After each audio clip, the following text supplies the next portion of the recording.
8:11 here. School is just starting. You need a new computer, right? Well, not necessarily. Halisa and our favorite nerd on call have advice on what you should and should not spend your money on tech-wise. And this is the time to buy, all right? Are you in the market for a new computer, McClary?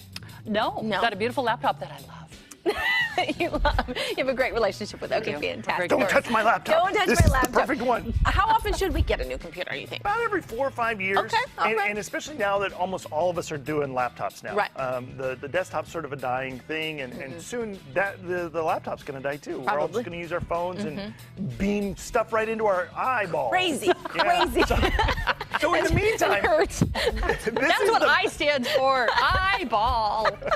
This is the best time of year to buy a new computer. Okay. All the major brands. Because it's back to school. Yeah. All the major brands are releasing new models, so you can pick up last year's model super cheap, or you can buy the latest and greatest. But there's a lot of weird things you can add and do to computers, and sometimes they get a little confusing. Right. So the number one thing you want to do to a new computer is get a solid state drive. Okay, what does that It mean? costs you about $70 more. A traditional hard drive has a platter and a little head that reads Yes, it. okay. That is very fragile. If you drop your laptop, it'll break, it'll mess up your data. It doesn't work very well. But with a solid state drive, it's super fast, super speedy. It'll boot up really fast. Solid. Yeah, solid. It's basically like it's a solid state drive. Okay. So the next thing you want to talk about is RAM. You want to get at least 8 gigabytes of RAM, but I'll tell you what, just max it out. Put as much RAM in there as you can. It costs about $50 for every 8 gigabytes. So if you can go from anywhere from 8 to 16 gigabytes, that's best. Especially if you're running Windows. RAM is your short-term memory. So I put Dory in there. So if you don't have enough RAM, you're going to be like Dory. Right. Gotcha. That makes sense. Isn't Okay. that cute? I thought I was going to get more laughs, but no. So if you want to talk about processors, there's Intel, there's AMD. You're going to save a few bucks if you're using AMD over Intel, but I wouldn't do it. I would stick with Intel, especially Core i5 or i7. Okay. And you want to go with Generation 7 or higher. Okay. I know. Write these things down. I This mean, is really a lot confusing. of I see you glazing over already. Totally. So here's the fun stuff. We're talking about screen size. You want to get the best screen quality you can. It's what you're going to look at the whole time. Right. You want to get really high resolution. You want to get as big as you want. Keep in mind, the bigger you get, the heavier it's going to be. Right.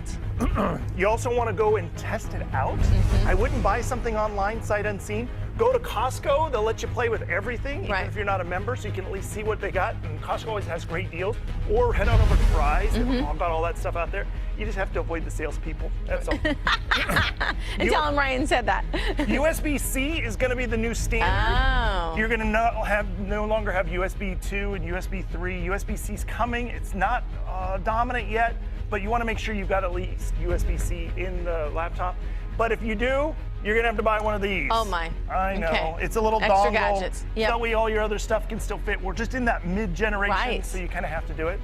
But if you're looking for a laptop and you want to know what brands to go with, Lenovo is rated #1 by Engadget, then HP, then Dell, and all the way down there. Oh, man, my favorite. What? That'll make Court happy. What? I know it will. But if you were looking to spend money, you're looking at about $600 to $900 to get a really good laptop that's going to last you. But if you're going to go cheap, you can get one from $300 to $600. Okay.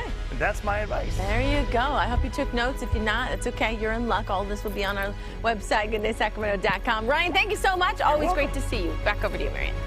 All right, very good. I can't even remember what brand my laptop is. And I thought you had a really strong relationship with your laptop. We don't ask a lot of questions. Accept each other as we are. I don't know. I'll have